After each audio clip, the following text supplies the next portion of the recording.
Good morning everyone and welcome to KRI's webinar, The Financialization and Commodification of Our Homes. I'm Tiba, a researcher at KRI, and I'm pleased to be your moderator for this webinar.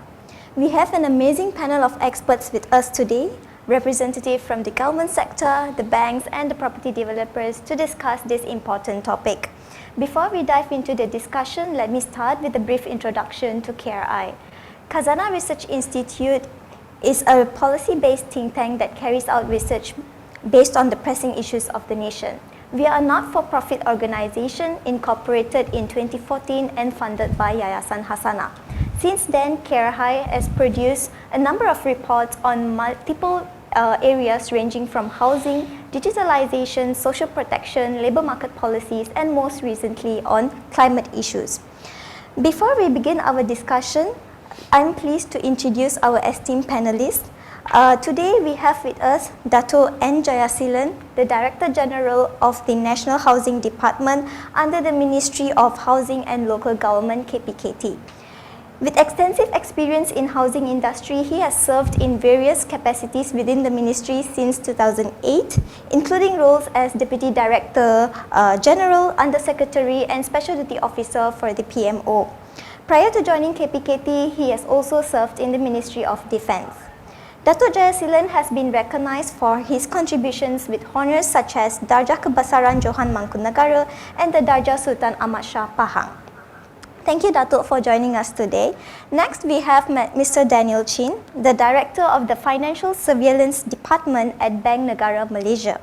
His key responsibilities include the surveillance and assessment of risk to financial stability and formulation of macroprudential policies. Prior to this, Daniel served as the Director of Risk Specialist and Technology Supervision Department in BNM, and where he has helped oversee macroprudential surveillance of risk to financial institutions. He has a master's degree in engineering from Cambridge University and is also a chartered banker from the Asian Institute of Chartered Bankers. Thank you, Daniel, for joining us today. Next, we have with us Dato Ho Hon Sang, representing the property developers. Dato Ho is the President of REHDA Malaysia and also advisor at Equatorial Palm Sendirian Berhad. Previously, he was the Deputy President of REHDA and also the Chairman of the REHDA Selangor. He has 40 years of experience in the property development industry and relevant fields, including engineering and consultancy.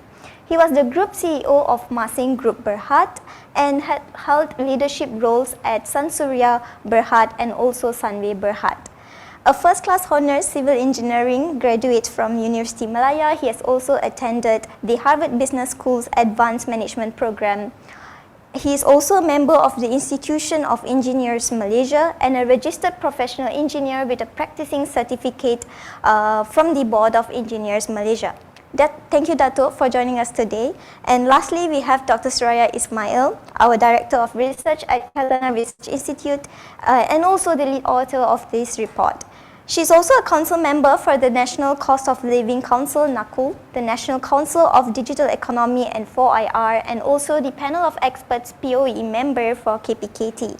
She sits on the advisory board of the Saucy Hawk Southeast Asia Centre, SIAC, at LSE and has been a visiting scholar at University Cambridge. She has authored numerous policy reports and academic publications and also collaborated with agencies like Asian Coalition for Housing Rights, ACHR, and UN Habitat. Dr. Suraya studied at the University of Reading and UCL and holds a PhD from the University of Malaya. She is also a chartered surveyor with the Royal Institute of Surveyors, Malaysia. Thank you all for being here today. I will begin our discussion with a brief introduction to our recent report, The Financialization of Our Lives, Values and Trade-offs. The idea for this project was conceived during the COVID-19 pandemic, a time that exposed stark inequalities in household finances across all income groups, not only in Malaysia, we saw this happening across the world. During the pandemic, we observed a significant indebtedness among households. So some middle income groups and most of higher income groups, they were able to survive during the pandemic because they were in jobs that allowed them to work remotely, and most importantly, they have accumulated some amount of savings that they can tap on during emergency period. But this situation is not the same for the low income groups. They were struggling to cope during the pandemic time, and some barely even survived with measures like loan moratoriums and also the several EPF withdrawal schemes that were made available during that time. So this period highlighted the growing financial inequality among households. KRI opined that the level of household indebtedness was part of a larger problem, which is the extensive financialization in our economy, in which finance has grown beyond its traditional role as a provider of capital for the productive economy to an industry of its own. Finance has crept into our daily lives with its intended risk transfers and increased level of debt for households. But what we ideally want is not financial capitalism, but rather finance for capitalism. So what if finance is executed within the values of quote-unquote financial inclusion with the attendant normative behavior, institutional arrangements, rules and regulations, so it can mitigate the excessive trade-offs between the profit and also social welfare. So we initiated this project post-COVID in 2022 with 3 research objectives. First, we examined the societal well-being items, which is housing and university education, to reduce incidences of high household debts among the low and middle range households. Second, we analyzed the market push for consumerism through the rising popularity of buy now and pay later schemes amidst the backdrop of household wage stagnation. And we have conducted a webinar on BNPL last month. And third, we provide policy options for the institutional arrangement, intermediaries of finance and private firms, and the role of the state to provide improvements to both the outcomes and also the institutional context for BNPL, student loan, and the housing delivery system. So without further ado, I would like to invite Dr. Suraya Ismail to walk us through the key findings of Chapter 4 of the report, the financialization of our homes, the myths of debts and risk in the housing market. Over to you, Dr. Suraya. Thank you, Tiba. Thank you very much for the introduction. I'm very grateful to be here today and very grateful to have all these esteemed panelists with me to discuss this topic that we are discussing today. And I hope it will bring some awareness as well to the general public on why we did the study for financialization of our lives. So a little bit on the background of the literature. I think I've been seeing a lot of reporters when we first published BNPL, and they asked me a question. I mean, what is financialization? When you say the word financialization, what do you mean? So I'll go straight to some working definition. The working definition of financialization studies implies the shift of industrial to finance capitalism, where a finance-led economy invests within itself rather in the capacity or potential of the economy. So it's a different type of investing now. So broadly, there are 3 studies of financialization. First is at the macro level, which is financialization as a regime of accumulation. Because once you start looking at shareholders' value, then your tendency to look at wages would be different, because wages is not basically contingent on shareholders' value. So that's the financialization of modern corporation, where studies focus on the financialization of the corporation to the emergence of shareholder value as the main guiding principle of corporate behavior. So shareholder value has become the norm of the transformation of capitalism, and as such has provided the justification for the dissemination of new policies and practices favoring shareholders over other constituents of the firm, also the laborers.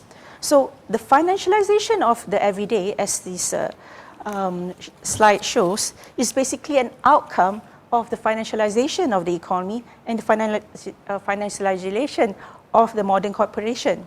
So it has crept down to us, the general public. Now, scholars in this approach have abandoned the focus on the corporation in favor of that one that appreciates the ways in which finance is grounded in everyday life practices. We have, these studies have interrogated projects and schemes to incorporate low-income and middle-class households in financial markets through participation in the study of today, which is home mortgages. So the central thesis is that finance has become a decentralized form of power exercised through individuals' own interactions with new financial technologies and systems of financial knowledge. So this is how we will approach the study on housing today.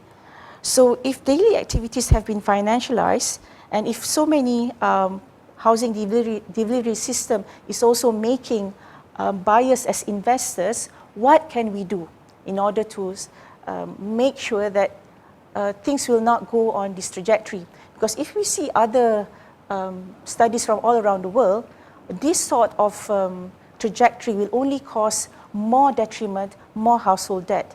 And we see this in our economy as well.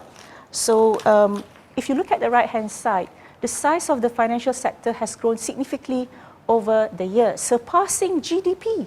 Bank assets as a share of GDP is more than 100% of GDP. It's 153% now in 2020. And therefore, household debt as a share of GDP has generally been on a rising trend over the years. So this gives evidence of how financialized our economy is. Now, as I mentioned before, when we only look at shareholders' values, sometimes the after effects or the impact of this type of priority brings wages to a great stagnation. So we found in our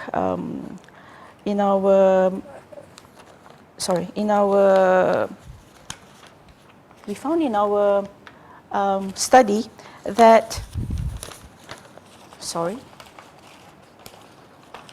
there is an average increase of only 56 RM in the monthly wage of the bottom 50% of wage earners from 2010 to 2019 period, a clear indication of wage stagnation. You can see from the graph on the right-hand side. This is an analysis of microdata from DOSM salaries and wages salaries for the pre-pandemic period, 2010 to 2019, where real wage growth patterns in both percentage and absolute terms across wage deciles.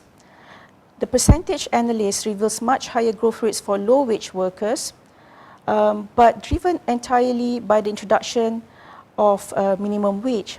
But when the government retreated from minimum wage, we saw that wage stagnation is a persistent reality. So if it wasn't for government intervention, wages would have been consistently stagnated or regressive in terms of its growth. And we see that evidence as well in the right-hand side, where the percentage of working graduates by monthly income range is quite, if I may say so, quite bad for graduates, where about 54.6% earn between RM1K to 2K, and 16.5% of working graduates have less than RM1K per month. So one would also imagine people asking the question, what is the benefit of or value of a degree if this is the type of wages we have in this country? And this also shows at the types of people, or it's very important to understand what wages can do for the distribution of our household. Because these are the household or the isi rumah that you will sell your houses to. Now, if they are over indebted, just for, as you can see from this graph, they are buying only on necessity goods, on basic needs goods, and that's 70% of our household population. If you have a scenario, a phenomenon whereby the bottom 70% of your population is struggling to make ends meet and using BNPL or credit for basic needs, this clearly shows a very untenable situation if we were to increase debt for them. Now, household debt has remained high. the household debt to GDP ratio increased from 67.2% in 2002 to 84.2% in 2023. Of course, the increased indebtedness also is due to greater access to credits. Total household sector loans have consistently grown over the years, surging from RM 332 billion to about 1.26 trillion. Now, there's also this issue. Approximately 69% of these credit exposures were held by middle and high income borrowers, suggesting that they have adequate buffers to sustain loan repayment. However, it is important to note that the remaining one-third of household, 31%, has DSR exceeding 60%. DSR means debt service ratio. Exceeding 60% comprise low-income borrowers who are more vulnerable to adverse events such as interest rate hikes or loss of income. These households may struggle to secure additional financial support to meet their monthly repayment obligation. Now, another source of evidence is also from KPK.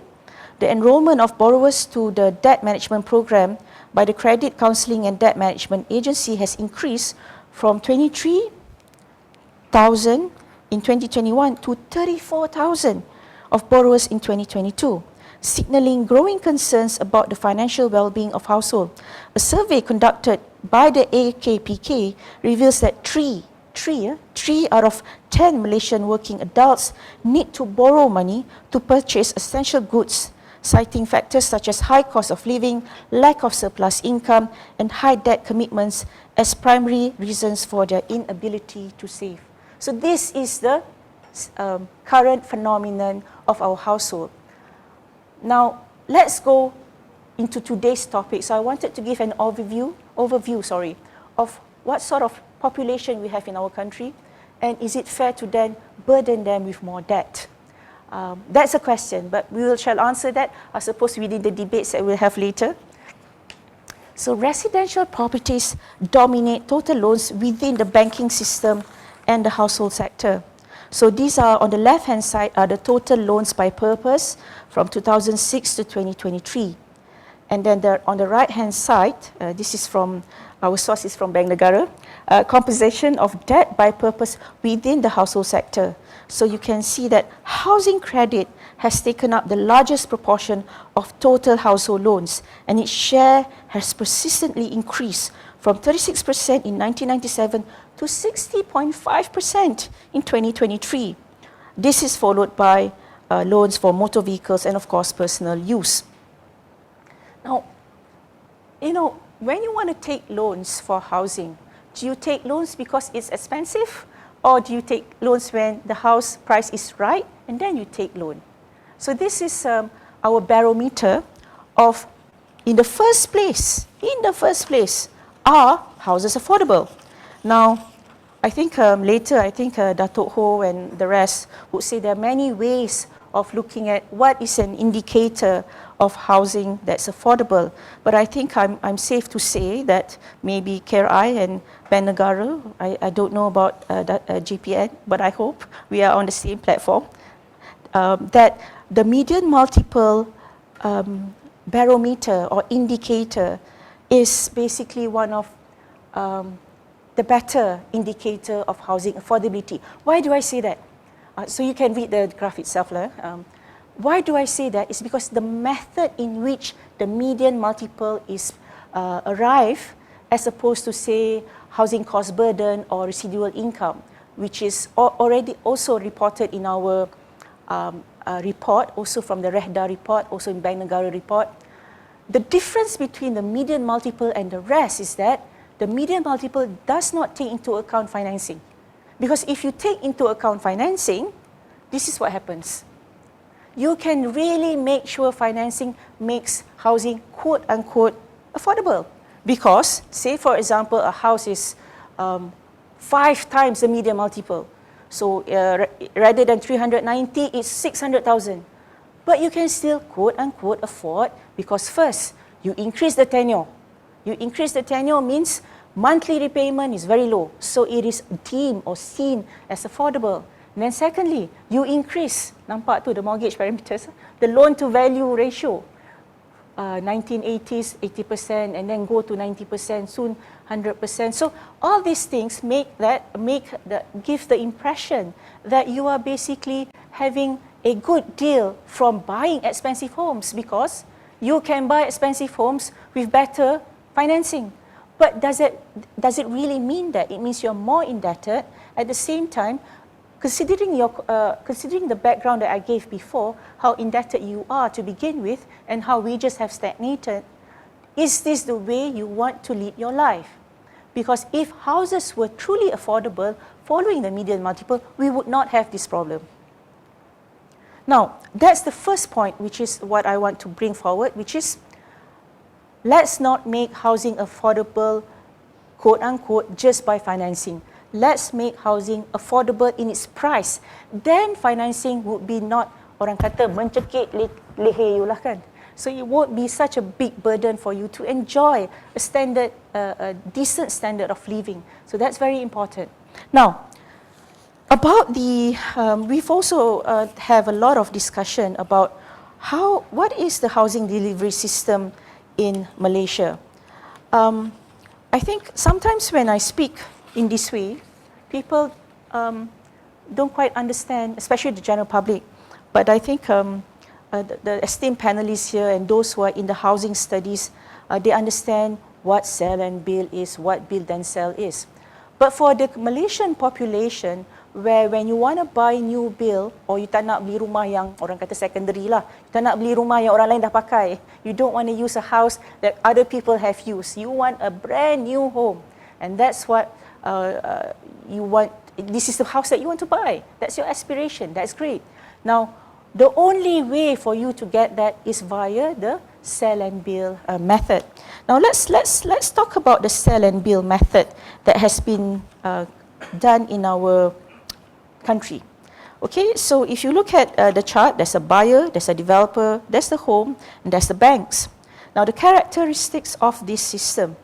In a sell and build system, house buyers sign a sale and purchase agreement without seeing the product. In a way, you're buying a service, to build a house, to build a product, hence the term contract and not a spot contract.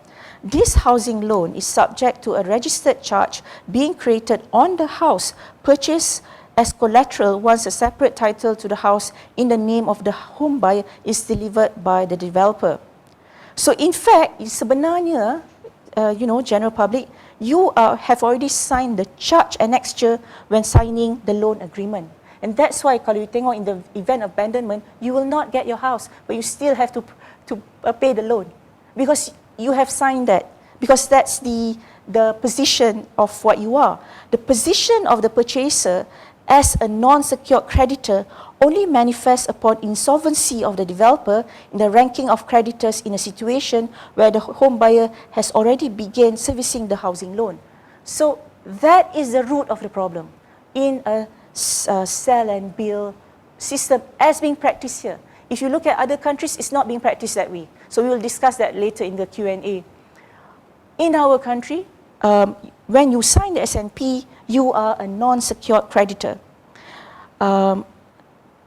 According to the Housing Development Act, the current one, the Datuk Jaya 118, the private developer will request a license for the proposed project, ring-fencing the risk away from the parent company should the project finds itself in a precarious situation. The banks will provide a bridging loan to the developer limited to the value of the land where the proposed houses will be built, because the purchaser, through the loans or the charge, will then be paying it as progress payment. When this the developer is a debtor still owing the bank loans repayment on the bridging loan.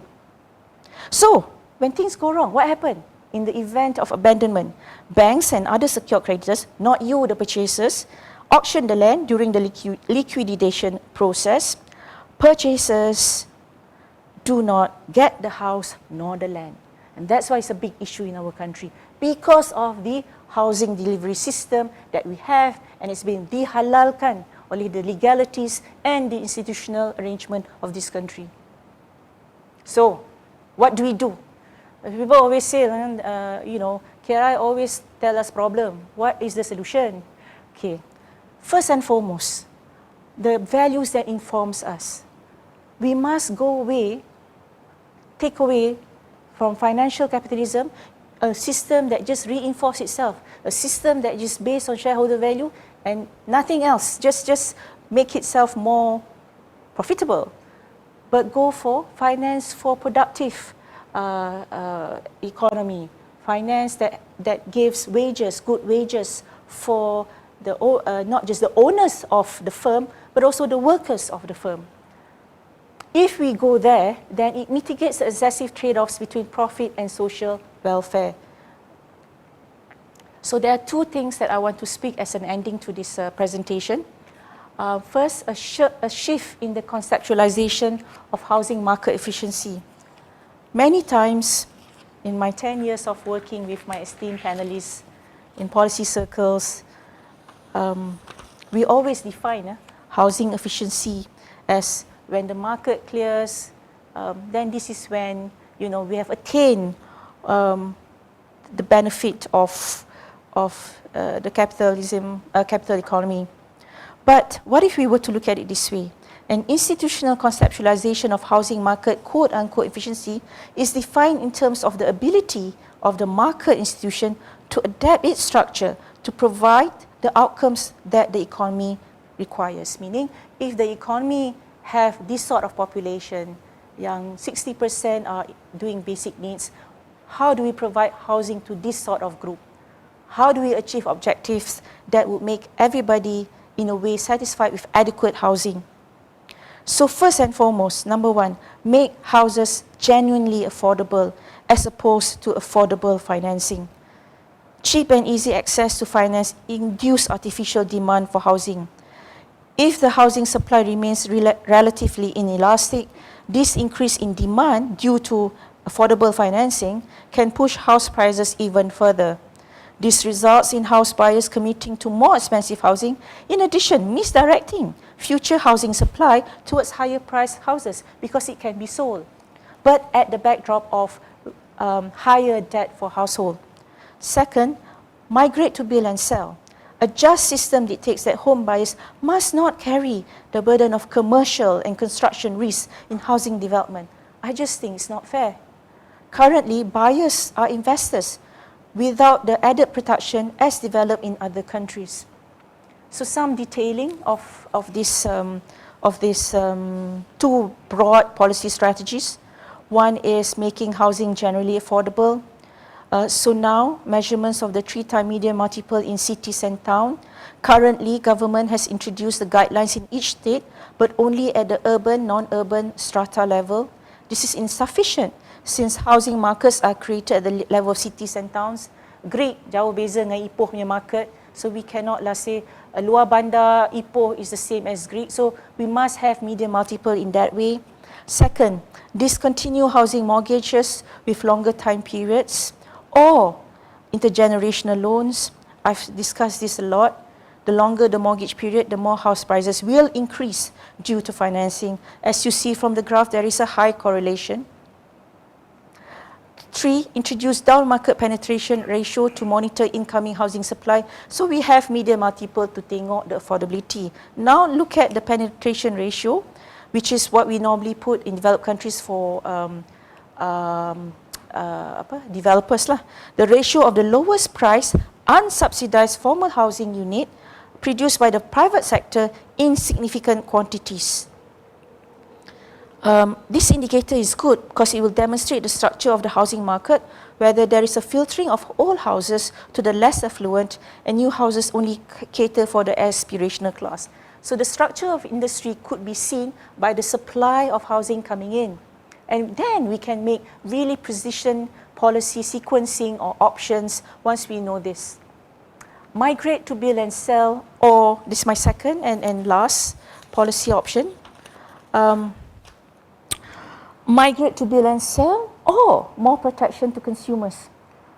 the build and sell scheme, is the sell and, the sell and build scheme. My bad. Sell and build scheme in its current format of a torrents charge is only practiced in Malaysia and Singapore. However, in Singapore, the client, the developer is the government, not individual house buyers. The government as a developer assumes the commercial risk. There are no abandoned projects in Singapore. At the same time, they have developed their torrents charge that in a way that it does not emasculate the home buyers. The sell and build scheme, this not build and sell, I'm very sorry about this graph, this slide. The sell and build scheme practiced in other countries is a home mortgage, it's not a charge. So you taklah sign annex je cakap kalau abandon, you lose everything. And we've added consumer protection. Mechanism in developed countries include offer for a home mortgage for 6 months. So it's called a home mortgage. And the consumer must pay the gap in the S&P and the mortgage price with cash. What does this mean? Katalah sekarang project you 2 years. Now you go to a bank or overseas, you say, look, I want to have sell and build punya home mortgage. The offer is just 6 months because, that's all they will give. And they know that the project completion is 2 years. So the offer is just 6 months. Now, before the offer ends, their own valuation officer will go to the site and see whether the house is completed and give a valuation. Now, if they can't see the house, they say, oh, I can't value this, therefore there will be no valuation. So you can't have that home mortgage. Now, if the house is completed within that 6 months of offer of mortgage, the valuer or the bank will go and say, okay, this is 100,000 more than what the S&P is. So the gap in this offer of the mortgage with the price of the S&P, you have to pay upfront cash. So that's another a major deterrent of going into this scheme. Now, some local councils require evidence of strong working capital to the sum of the cost of DGC of the project. Other countries have put, that's regionally, Southeast Asia, have put in place consumer protection for any dereliction of duties by housing developer. Our country, 118, is not under any Consumer Act protection. So that's another thing that is happening in our country. So thank you. Before I end, I would like to give a small conclusion about what we want to do today. So this report basically advocates for a more fundamental understanding of the financialization process as a whole that will continue transforming our economy. It will happen. It is happening, it will happen. But how do we make finance as a secondary to what our government aspiration or private sector aspiration is? That means there must be working capital for productive and building houses. At the same time, in our case, for home consumers, there must be a way in which we do not bring consumers as investors to homes where they assume the commercial and construction risks of development. I think this is where financialization is really located at, to ensure that they are not part of the development process of housing projects, and to give them an option of not being in that project when they want to buy new build. And the second one is also to make housing generally affordable to all strata of society by not making housing loans or mortgages extended to 35 years or intergenerational, just so to make it more affordable, though it's still expensive homes. I think that's my concluding remarks, Tiba. And thank you for bearing with me, esteemed panelists as well. And thank you so much for listening. Thank you, Dr. Suraya, for shedding light on how financialization has impacted households, particularly in the housing context. So we saw in the presentation that over 60% of household debt was for housing loans. Indeed, greater access to credit has caused a higher percentage of household debt for housing, and with increased loan tenures and LTV ratio, financing is making expensive homes more affordable rather than prices that are genuinely affordable. And migration to build and sell is something that KRI has long advocated for, considering the rising number of abandoned housing projects and the thousands of buyers affected by them. And it's also sad to see they put in their whole amount of savings and then in the hope to buy their dream house, but that is not coming through with all the abandoned housing projects that's happening. So it will be great if we can have a build and sell system in, or at least develop an ecosystem of legalities that will protect buyers from the assumed commercial risk. But we will discuss this further in our panel discussion shortly. To the audience, throughout this presentation, if you have any questions for us, please write down in the Q&A box in the Zoom or the comment section on the Facebook for those who are watching us on Facebook Live. Let's move on to our panel discussion. We will begin with you, Datuk Jaya. What are the government's main thrusts in terms of housing policies? Can we introduce housing to be generally more affordable without too much of government intervention? So what do we mean by intervention is like, do we need the government policies of requiring 30% of low-cost housing quota or affordable housing quota from the private sector, or the government to step in to provide social housing for the poor or the bottom end of the income distribution? Or without this intervention, can we just rely on market forces to supply adequate housing and affordable housing to Malaysia's general population? Okay, thank you. I'll answer. You have two parts of the question. So the first part is what is the policy? For my personal view, I always say house is a product, but the actual intention is for shelter. So if you are looking at shelter, you don't need to own a house. You can rent, or if you are able to afford, then you own the house. So now also when we are discussing, we always love to add another word which is not from the purchaser's point of view, it's from perspective of another person. When you add the word affordable from whose eye? So a developer will see it affordable from his point of view, a bank will see affordable from his point of view, the purchaser will look at from his salary point of view. So now we see, if you're saying we multiply by 3, he's giving a price to the house. But can I afford to buy even though you multiply by 3?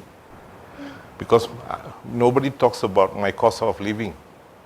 Whether with that kind of salary you multiply, I have to allocate certain amount of money still to pay for the thing. And now we are also talking about the tenure of the time. But nobody looks at it. What is the purpose of having a house? Is it for staying, or to rent it out, or to become an asset? If you are looking as a shelter, you will sacrifice certain needs. So we don't calculate. Even today, if you are looking at a house to buy, because I'm staying 50 kilometers away from Putrajaya, so when I look at my salary, my needs of the home, so I bought a house 50 kilometers away from Putrajaya. So that is what I can, and it creates a happiness. So house have another equation. It creates a home, creates happiness, creates shelter for not only to the person but to the family. So these are the things we have to look at. So you have to have give and take. So if you demand that I need an affordable to me, but it must be closer to the working place, so you're putting a demand now. So there's an element of need and want. And now the third element is coming in. Last time was it is lifestyle. Before lifestyle came in, everybody created the element of dream. So it was first started with need, then it went to want, then it came to dream. Now everybody is selling the lifestyle. So if you see, the advertisement is changing. So who's creating this? So basically, we have to look at this ecosystem. We just don't create or put another word in front of the thing. If we just continue putting a word, everybody loves to put a word. So now we have defined it as affordable house. From whose perspective you are talking about it?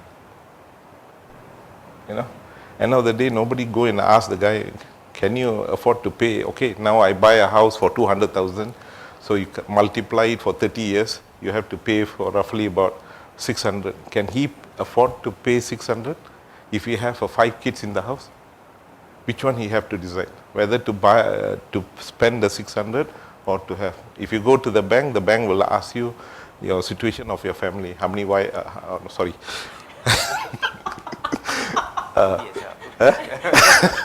Yeah, that is a question they'll ask. How many wife you have also. Second part of the question, how many kids you have, how many going to school, how many, then finally the loan. So finally you see, even though you multiply by 3, but you see the bank rejects his application because it's unaffordable. So unaffordable from whose point of view? From the bank's point of view. So everybody creates a view. But who have brought this view together? The government also did not do that. So I'm quite honest on this because nobody is looking. Everybody making a statement and become a political statement. So this is my view. Okay. Okay, I do agree. If we want to find affordable houses now, we have to travel outside of like Klang Valley to find the affordable houses. Are also the lifestyle that has changed our preferences for housing now in after COVID pandemic also. And now my next question is to Daniel. So we saw in the presentation there was a period where house prices are going up, but our wages are stagnant. So when this happens, the macroprudential impetus is to like extend the loan tenures so that the monthly mortgages will be quote unquote affordable. How can this situation be remedied? Like, is this the way forward, or have we reached a point of no return? Are the 40 years of loans or intergenerational loans are still in the pipeline? Sure. So thanks for the question. It's a great question. But firstly, let me say that I enjoyed reading the report. I think a lot of the findings resonates with the views that I have as well. And it does raise some thought-provoking questions that I think could benefit from greater discussion in the public sphere. Now, I think it's interesting to maybe consider first the premise of the question that you ask. Is it truly the case that the macro-prudential impetus is to extend loan tenures when house prices go up, right? And really, our view is the opposite actually, because we think that the macro-prudential impetus and the role of finance isn't to short-sightedly pursue affordability at all costs. For example, by lengthening loan tenures. But rather, the purpose is to support long-term affordability and ensure that financing is provided at terms that are sustainable to both the borrower and the economy, more broadly the economy. And I'll give you an example of this. In the report, you did note that house prices rose significantly in the early 2010s, particularly between 2012 and 2014. Annual house growth were in the double digits. On Bank Negara side, what we also observed at that time was that loan tenures were already creeping up beyond 40 years. Some were even reaching 45 years, right? And it was at that time that we decided to impose a limit, a maximum loan tenure cap of 35 years in order to bring down that creep already, right? And that in itself, I think that example already illustrates, our view of things, right? We take a longer view of things, and we want to make sure that, similar to I think what the report has alluded to, we want to make sure that borrowers are not overextending themselves in terms of debt. Now, maybe we get to the question in particular. So, are loan tenures of 40 years or intergenerational loans in the pipeline? So it was in the pipeline. Sorry, no, take it back. It has actually happened previously. We put the stop to that, and by virtue of the existing regulations today, it will be off the table, right? Because what we have done more than 10 years ago was in our responsible lending guidelines to banks, as I said, we put a cap of 35 years on the tenure of financing, right? And our view is this, right? I think previously, Dr. Suraya, you mentioned that the reason why borrowers ask for a longer loan tenure is to reduce monthly installments, right? And that will make the loan more affordable and increase the likelihood that banks would apply or would approve the loans. Now the issue is this, right? If you extend the loan tenure, what you're essentially doing is you are increasing the total financing cost to the borrower quite significantly for a very marginal benefit, which is to decrease your monthly installments slightly, right? And the cost-benefit trade-off is in my view, disadvantageous to the borrower, right? Take for example, and anyone can do this calculation, right? A loan, 300,000 ringgit loan, 35 years tenure, say an interest rate of about 4.65%, right? Now, if the same loan amount at the same interest rate were extended by an additional 5 years to 40 years, the borrower will end up paying 9% higher in terms of total financing costs. That works out to about 51,000. The monthly repayment amount will only reduce by 70 ringgit a month, right? So you are trading off a reduction of 70 ringgit a month for additional total cost of 51,000 ringgit at the end of your loan tenure. So that trade-off is in our view disproportionate to the and would not be beneficial to the borrower, right? So I don't think there's an appetite to move beyond 35 years. The next question is then, why stop at 35? Why not bring it down, right? Bring it down. So let's look at the other extreme, right? So I think in the KRI report, you did note that in the 1980s, loan tenures were at 10 years, 10 to 15 years, right? And that's perhaps at the other end of the spectrum. It's worth pointing out that, while overly long tenures may be disadvantageous, at the same time, overly short tenures also may not, would have its own drawbacks, right? And the main drawback of overly short tenures would be it makes it hard for a lot of the borrowers to qualify for housing loans. And especially the lower income, that will make them hard, they will find it exceptionally difficult to get on the housing ladder. So then what's the sweet spot, right? So we believe that the sweet spot is between 25 to 35 years. And why? Why? Because we think that corresponds with the life cycle of a borrower, right? An average borrower would typically spend 30 to 35 years working, earning income, right? Say you leave school at about 23, 24, you retire at 60, that gives you about 35 years, plus minus a few years of income, right? So a housing loan tenure that aligns with the income life cycle of the borrower would probably be more fitting, if you will.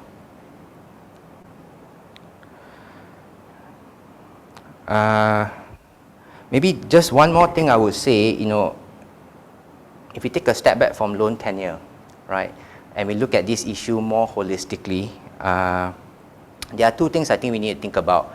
The first is financial education, right? I think the report rightly notes that finance is becoming more decentralized. Individuals are becoming more empowered to make financial decisions on their own.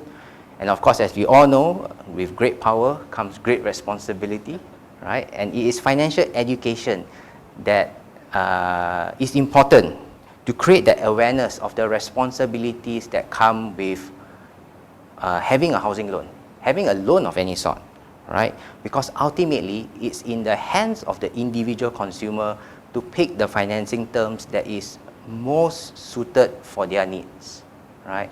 And financial education is important to make sure that they make that choice, they make an informed choice on what their financing needs are, right? I'll give you an example. The AKPK, so that's Agency Counseling dan Pengurusan Kredit, so that's the unit that gives financial advice to consumers. They have a education module on their website, right, called Rumahku. It's free. I encourage everyone who is thinking of taking out a housing loan to go on the website and take that course. It's less than an hour. But what it does is it gives consumers information on the home buying process before they actually take out a loan, right? So that borrowers are informed of the considerations. This module has been in place for about 5 years. I think about 225,000 individuals have taken it. Now, 1 in 5 that have taken it decide to either postpone their purchase or seek further advice from one of the AKPK counsellors. That illustrates the importance of financial education, right? With the right knowledge, you then make a better decision about your own financing, your own needs, your own capabilities. The last point I will make, and that's something I think that Dato Jaya has already alluded to, is, as a society, we need to move away from this hyper-focus on home ownership, my view, right? As the sole means over our heads, right? I mean, developing the rental market is a viable alternative, right? And it will continue to provide, the main goal, which is to put a roof over our heads, right? Without necessarily having to incur a huge amount of debt to buy a house in order to do so. So I think that's something also as a society we need to think more about, and how we can put that into place. Okay, I'll stop here. Back to you. Thank you, Daniel. That was like a clear explanation from your side, explaining the trade-offs that buyers need to think about when they have longer loan tenures, means cheaper mortgages, but that comes with the additional cost that they have to pay, like 9% in increase for 40 years. That is quite a huge amount, and I concur with you that financial education must be made available. Buyers has to take those courses, so they are aware of what are the commitment they are going to take when they purchase houses. Thank you, Daniel. Now we move on to Dato Hall. In our presentation, we saw there were periods where house prices, the growth was double than the growth of household incomes. So in your view, why have house prices been increasing quite rapidly since 2010, and what can be done to reduce this price escalation? Thank you, Tiba and KRI for inviting REHDA to this webinar session. Now, before I begin, let's visit some fundamentals. Fundamentals about business. In business, the fundamental is there is always competition. And, of course, businessmen wish this wild vision, no competition, but it will never happen. Now, when any product being launched by any business, we want, or the businessmen want the product to sell fast so that the return can be faster and they move on to the next product. Thirdly, the business wants a lot of prospective buyers. When there are a lot of prospective buyers, it easily means that it can be your number of customers, the chances of turning them into a customer, will be higher. And with that, we are able to market the product. Now, with that in mind, the business will adopt a very disciplined, a very serious, a very much thought after sales and pricing strategy. If you do it wrongly, the SPS in short, then you are going to have tough time to sell your product. Now, in order to have a proper sales and pricing strategy, of course, one very fundamental component is we have to look at the cost. Do not forget about the profit margin temporarily. Look at the cost. Over time, with economic growth, Dato Jaya mentioned the need become one become dream become lifestyle. The cost inevitably go up. I mean, not the cost of houses yet, the cost of constructing, of coming up with the houses will definitely go up. Now, we step back a little bit, look at the house pricing, which the report mentioned. This is an extract from NABIC. From 2010 to 2012, there's about 1 to 2% rise in the house price. From 2012 to 2013, there's a sharp rise. This is all found in the NAPIC report. And also 3 to 5% between from 2013 to 2015. And thereafter, from 2015 to 2018, quite stable. The market quite stable. And then there's a dip. In fact, from 2018 to 2019, there's a slight dip. And thereafter, rise a little bit again. Of course, we move into this unfortunate COVID era. And after that, from 2019, 2020 onwards, there's a sharp rise in costs. Forget about the rise in housing costs yet. The costs, I think all of us know, logistic, our construction materials, the essential items being concrete, the aggregates, and this the steel bar, even labor charges, very serious shortage of workers. And this is not just Malaysia, it's a worldwide phenomenon. So that happened, the situation evolved that way. Now, as far as the cost of constructing or coming out with the house, definitely the cost increased with time. Of course, number one very fundamental cost is the land cost. The land cost appreciate over time. You buy a piece of land now compared to you buy a piece of land 10, 15 years ago, definitely there will be a big difference depending on the location. Now, even the government requirement, because housing is relatively regulated, the requirement of the planning requirement, those days I remember 10, 15 years ago when you have a piece of land, say 100 acres, I can utilize 60 acres usable land to develop, and thereafter whatever I develop on these 60 acres, I can sell it off, and 40% of course need to be surrendered or to be used for public or utilities or whatever. But over time evolution, today, if we can get 40% utilization, you go already. The bigger piece of land you go, the lower will be the percentage. It will resonate between 35 to 40% now. So, very obvious. The cost, the land costs go up, the utilization costs also go up.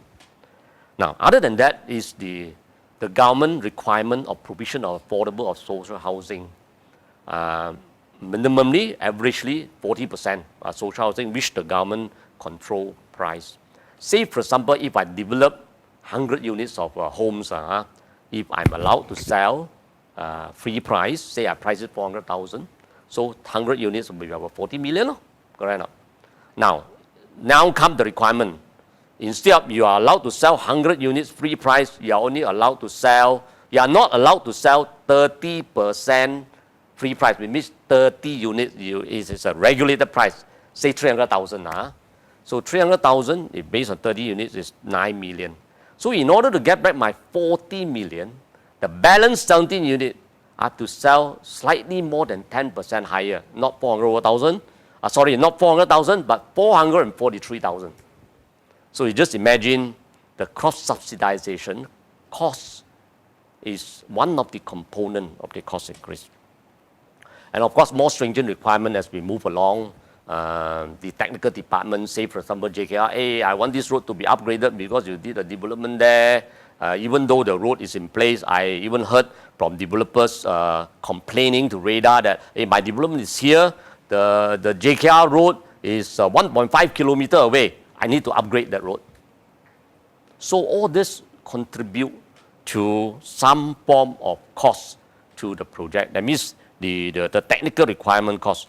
Of course, the inflationary pressure, and I just now mentioned the increase in construction costs due to materials, labor, and general construction costs. And of course, the timing of approval also contribute to the cost.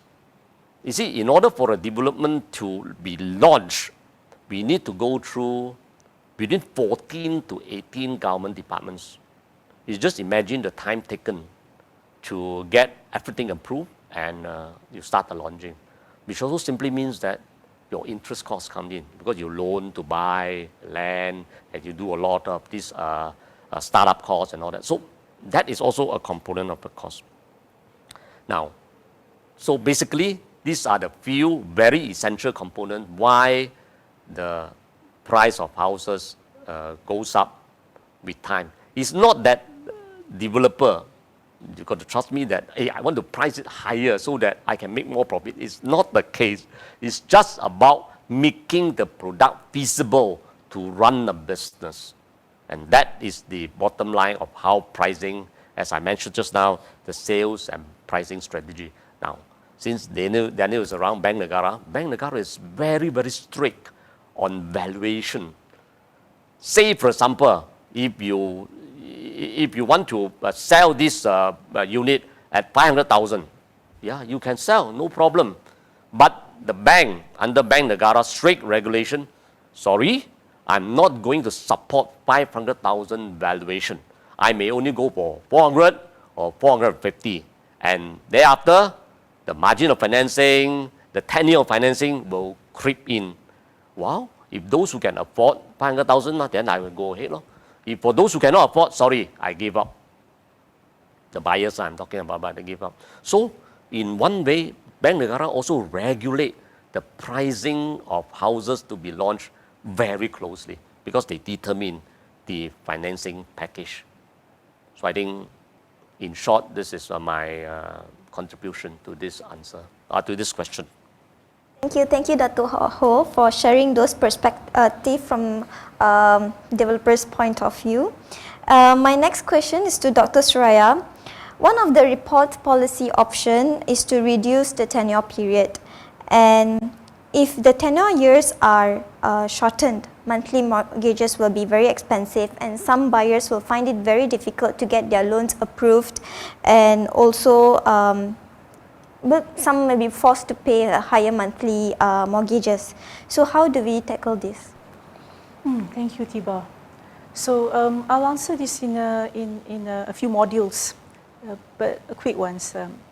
So first of all, in order to make sure that short tenures will still be affordable and feasible is when house prices are generally at the 3 million multiple.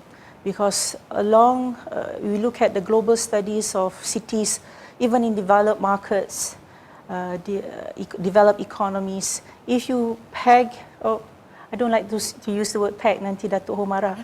If you try to then accommodate median multiple 3, the financing will be better because you can even go to 15 to 20 years. Now would be a structural issue that we have to then think as stakeholders to the housing industry. I also want to bring this other issue, which is in the 80s we could do that, and the 80s we have what we call a property ladder, meaning the property ladder, if you're if you're married and you are the two of you, you buy a small apartment. After a few years, after 10 years, you will then buy a landed property because you now need amenities for your children and all these things that, for a family.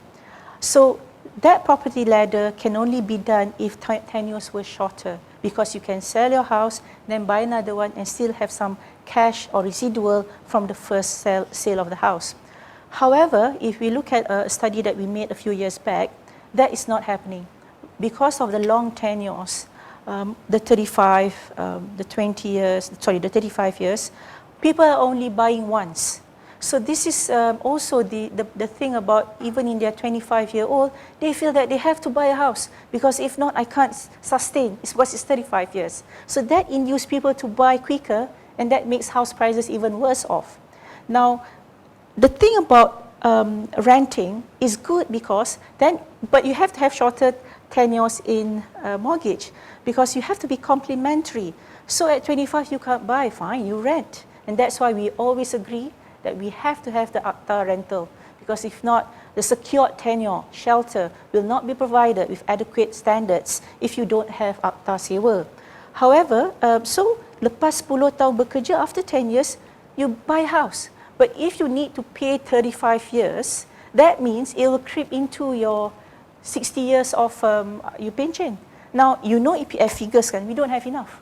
We don't have enough to do this. So that's why I think when we talk about moving to a system that is more beneficial for our country, we need to really look at it holistically from sewa, then at 30 you buy, or 35. I bought my first house, don't want to be personal, but just trying to say that I bought my first house at 38 after renting for so long. So these are things that we have to do, but currently because I'm from a different generation, of course, currently the young ones don't think that way. They feel that you have to get a house at 25 because the loan is 35.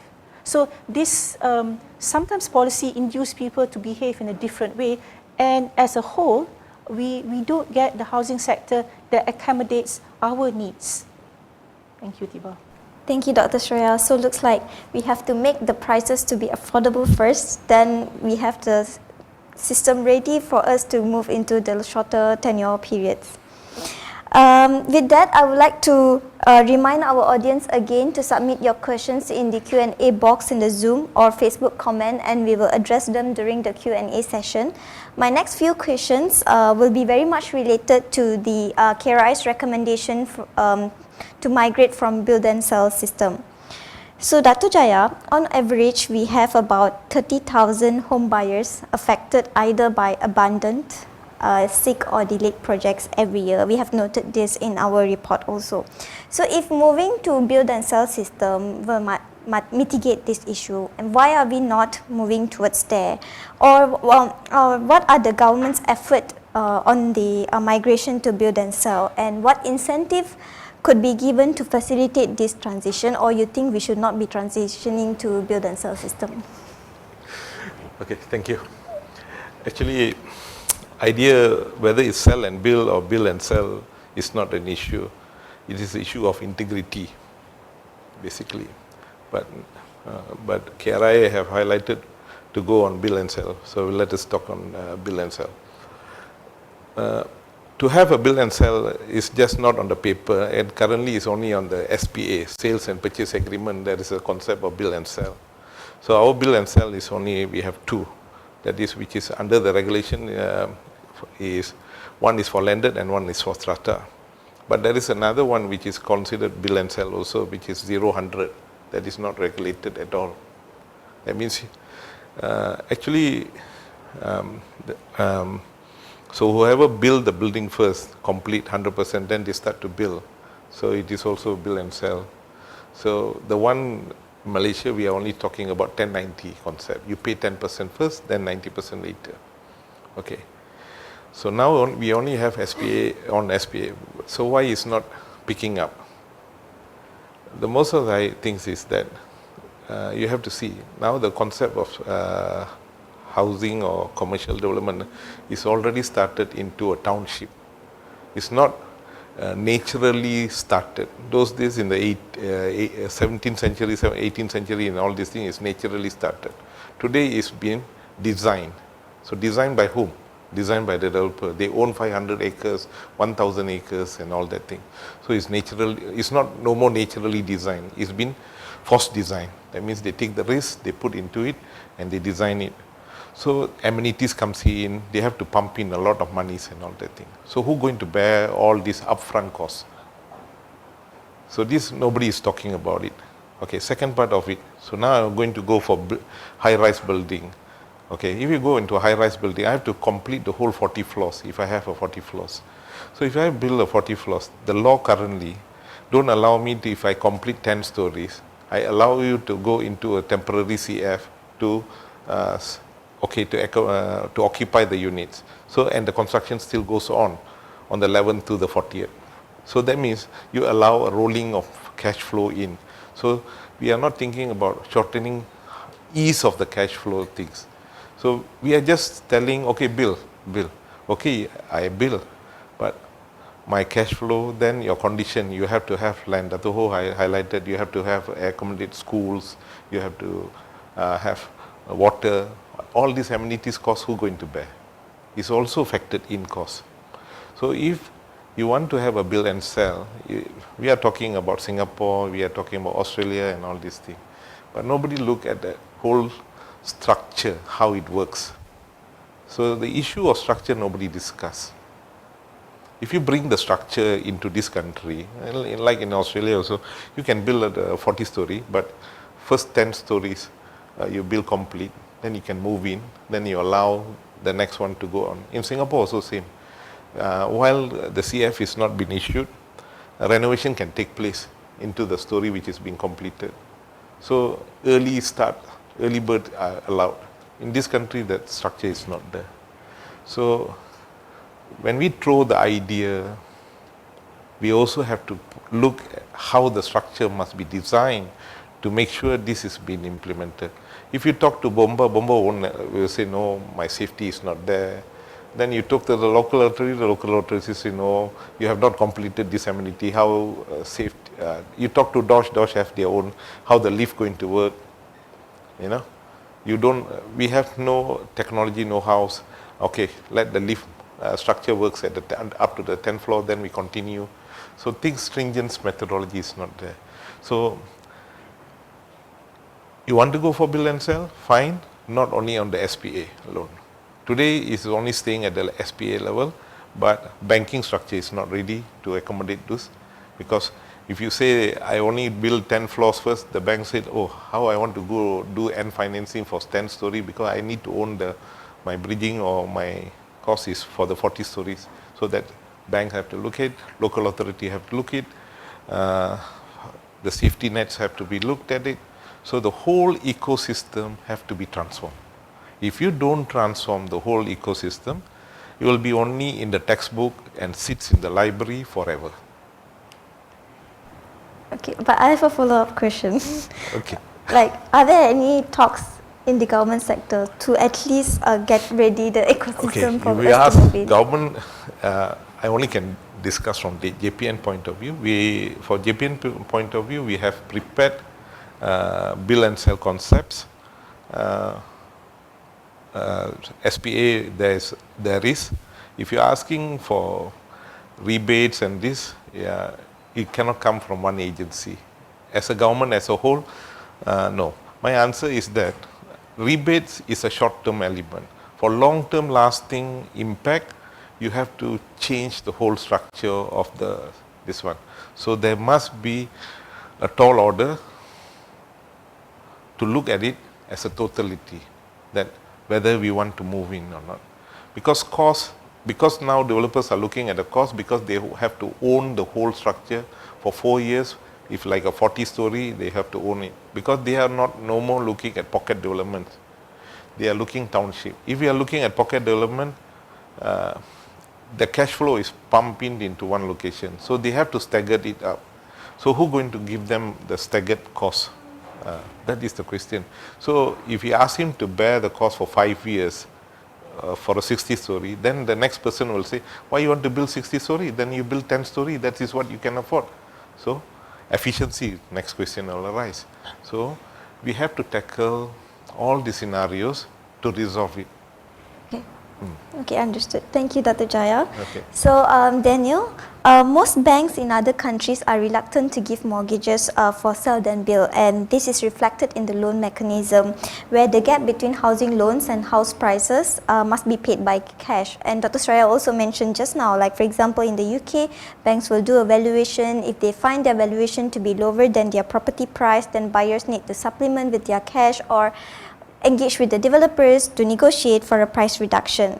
Whereas some other countries have consumer rights charter, and we have none of this. So how can we protect the commercial risk to the buyers? Thank you for the question. Maybe before I answer that, just to maybe just make sure that it's on Dato your statement. So just to be clear, Bank Negara doesn't regulate pricing of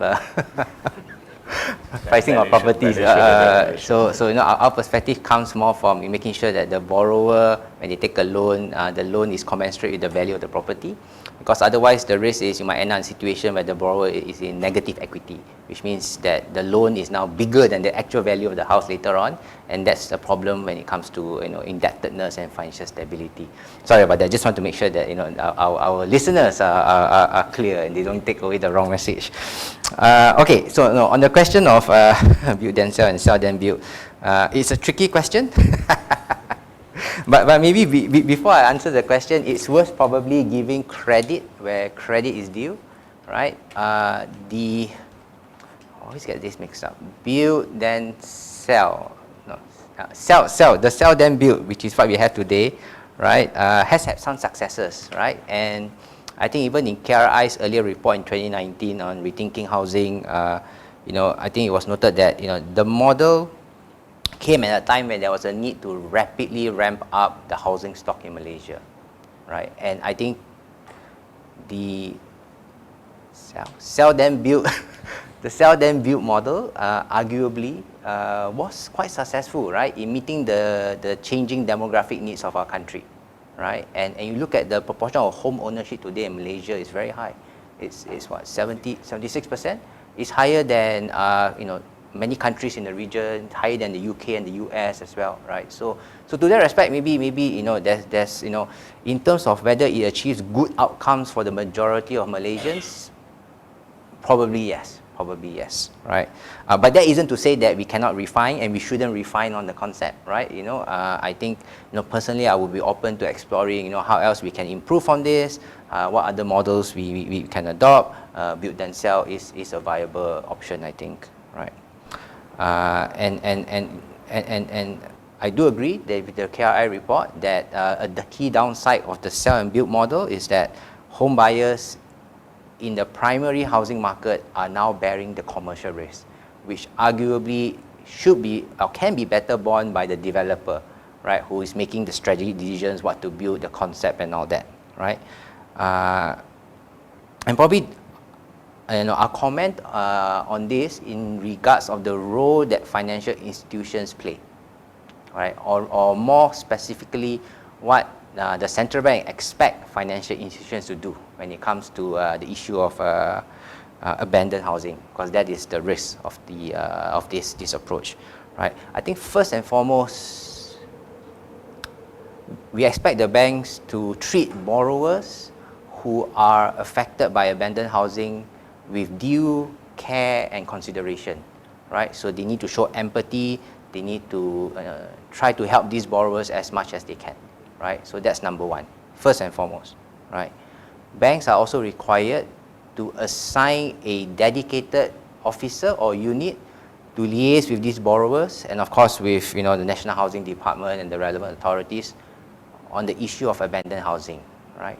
So this single point of contact hopefully can facilitate more better communication, better coordination to help to do what they can to alleviate this issue or to resolve the problem. That's more on the when nasi sudah jadi bubur, right, the cure part, right?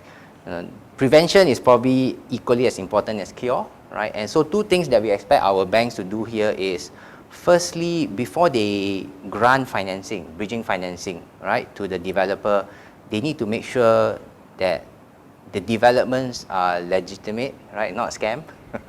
Right? They need to make sure that the developments are viable, right? So they will undertake the assessment, right? And if there are doubts, probably that's where you see it might be hard to get financing and all that.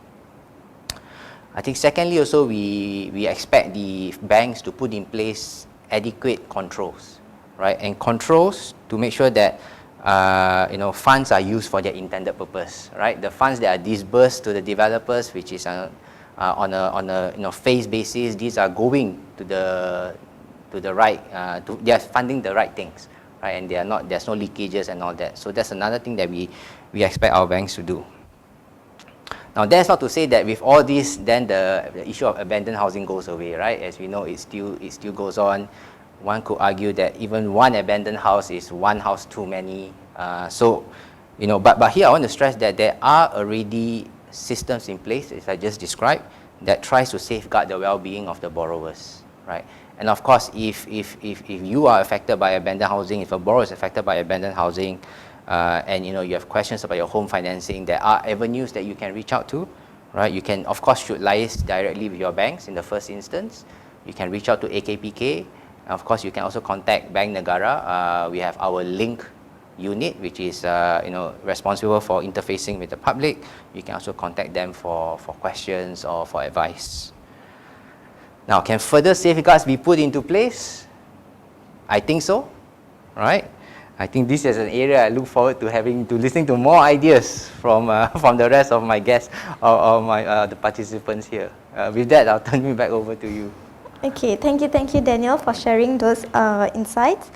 For Dato Ho, I have a similar question I directed to Dato Jaya just now, but would like to hear from the developer's point of view.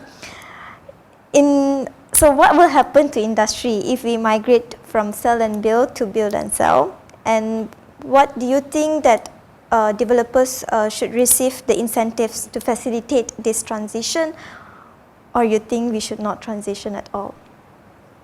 Thank you. Now, first of all, the topic of build and sell started way back 20 years ago. Without fail, each past president of REHDA also need to face this issue. So consistently, so until now, I'm still facing this issue today. Okay, that's number one. Number two is, according to the NAPIC report, 69% of the transaction in 2023, I think quite consistent over the years, I just quote 2023, attributed to secondary transaction. Only about 31% are from the developer. So that is the fact. That means what I'm trying to relate is that if it is build and sell, if the customer prefer this option, they can always open.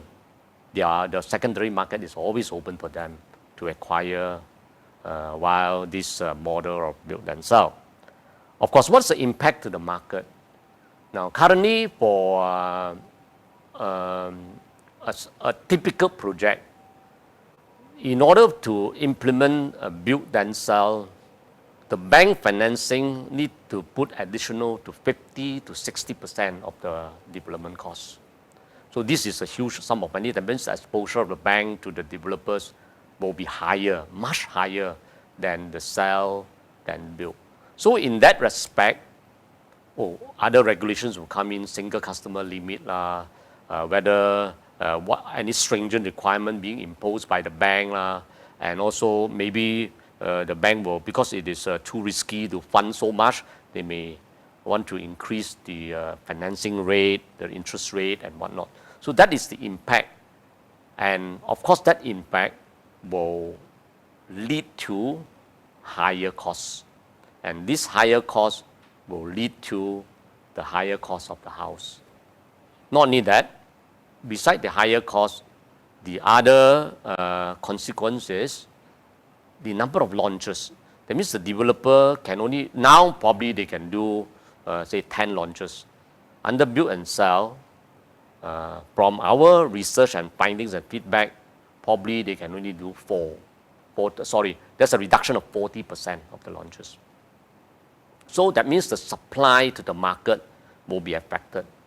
So economy is about supply and demand.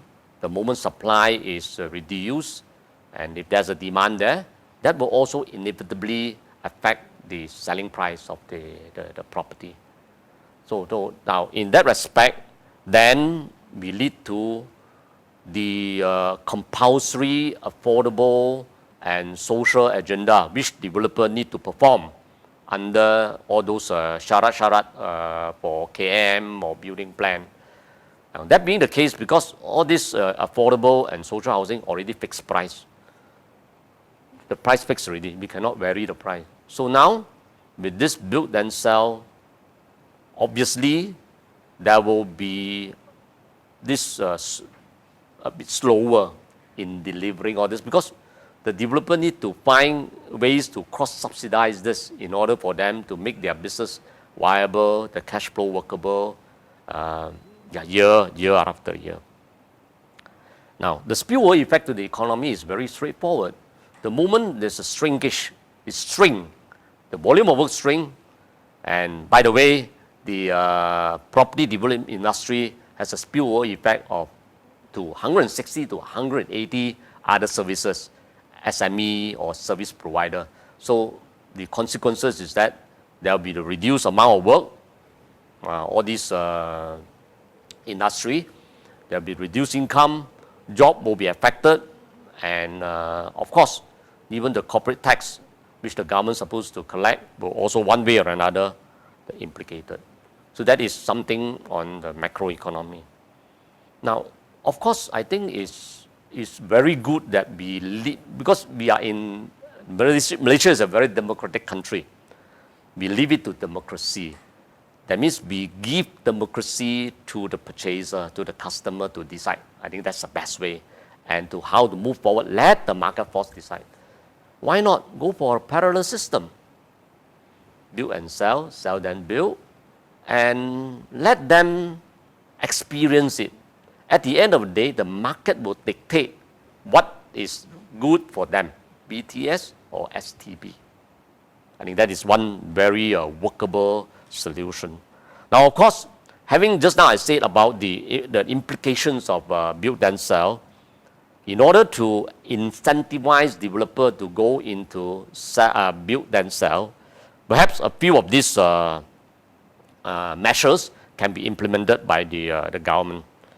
Now, first of all, the developers need to be well protected legally against default upon project completion, because it's build and sell. At the end of the day, before delivery, big groups, because of economy, because of our earning capability, I defaulted. So it will be a serious implication for the developer. How to address this issue? Now, current way of accounting treatment and tax payment is, even though you build, even though you don't give billing to the purchaser, you build and there is sales, SPA sign, you got to pay tax or not? That's a current treatment, the income tax treatment. So the government need to look into it, that tax will only be levied the moment billing start. I think that is one thing which the REHDA need to consider. Of course, the next thing, in order to incentivize further, see how to reduce corporate tax on build and sell. Now 24%, maybe look at a few percent reduction and whatnot. Of course, in order to incentivize the buyer to buy, give them more attractive interest rate, maybe 0.5 or 1% lower. The term loan for the financing loan for the developer, also give them reduced interest rate. And of course, from the government, the approver, the approving authorities, the PBT, the local government, reduce, give some discount in the development charges levy, and also the whatever charges, the commercial premium and whatnot. And maybe very fast approval. If you do build and sell, I give you maybe within half a year, everything settled, and you go ahead and build. An exemption from affordable housing. So these are some of the measures which we can look at it parallel. Let the market decide. Let the purchaser decide. When they taste the sweetness, then at the end of the day, we will come out with a workable scenario. Thank you, Dato Ho. Your suggestions to have both the system in, so maybe we can see which one that the buyers are preferring to. My next question is to Dr. Suraya. Developers often say that shifting to BTS is costly and then it will drive up the house prices. So is this true? Shifting to BTS along with KRI's suggestion to shorten the loan tenures, again house prices will increase and will further burden the house buyers. So how can we prevent this from happening? Thank you, Tiba. That's a very difficult question. So we heard from all the panelists today that in order to migrate from something that we have practiced for the past 50, 60 years to something new and something which is, to my mind, to my estimation, better, more protection to consumers, and as Dato Ho says, let there be an option for primary market that you can actually see the building before you buy it. So hopefully defects liability will go down because you can actually see the building first. Now that brings us to the composition of costs that would then drive prices up. I was in a discussion group, I think 2 years ago, in a developed country. I'm not saying we're not developed, but we're nearing there, right? And some of our contractors and developers are going to the UK and practicing over there, and they follow the law of lands there. So it could be done. But just back to that developer, contractor task force that I attended. In most developed countries, the ones who build, the developer, do also have a contracting arm. So in order to finance a project, a housing project, they call themselves speculative builders. Here we have speculative buyers. Over there is speculative builders, whereby the capital is switched from, say, the developer and also the main contractor, which are of the same subsidiary. So how they make this work is that they don't even take loans from the banks, but they use their internal capital. So they call it capital gearing, capital switch. And that makes their home still affordable to build in terms of financing. So if we have an ecosystem like that, firms that are willing to do that in this country, it will not push up prices. When we switch into this new deal, I call it, this new way of doing things. However, of course, what would be the outcome to the industry? Only the strongest developer as well as contractor will be part of the housing industry. That is the trade-off. But again, as Daniel mentioned just now, I think I totally support. If one abandoned house is already wrong, this switch, this trade-off would be good in the sense that we will have very strong, resilient supply chain from housing developers who can migrate into this field. And I think there's also something that I wanted to say about home ownership in Malaysia. 76% is because we put in together the informal sector. So when census were done, those in the informal sector basically push up our home ownership numbers. If you look at urbanized places whereby there's no informal housing, in Kuala Lumpur, because we don't have squatters, we cannot have squatters, the home ownership is about 54%. So it is still quite low. And I think that is also depicted with basically people renting first and then wanting to go for ownership.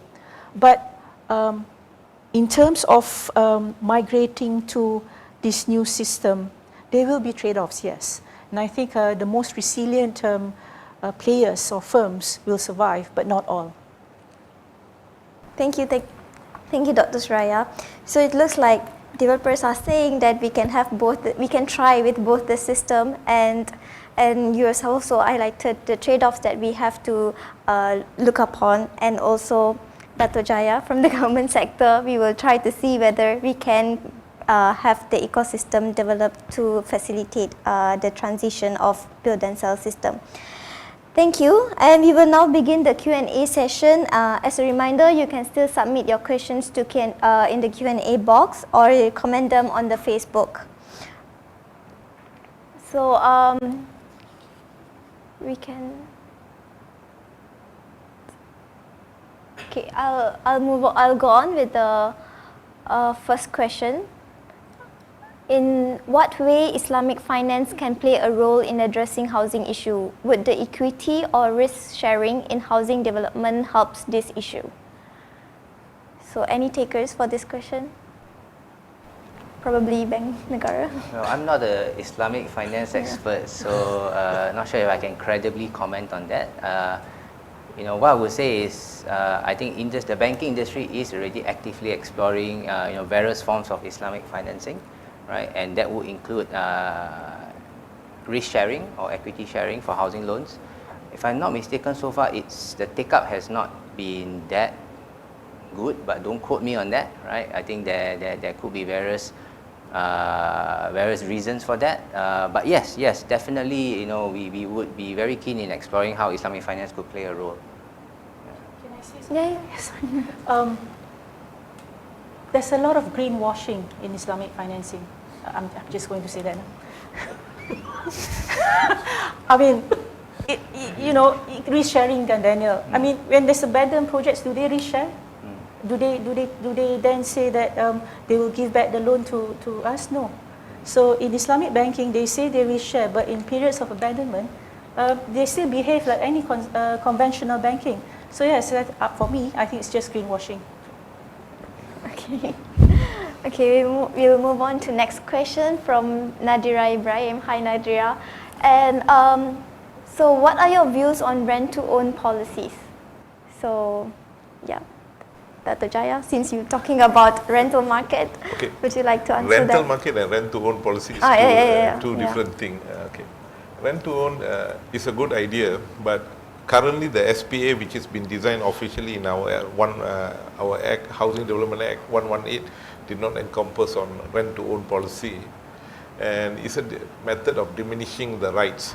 That means the person who owns the house, he will start to diminish his right to the person who going to own it later, because at the beginning he maybe have 80% of the rights.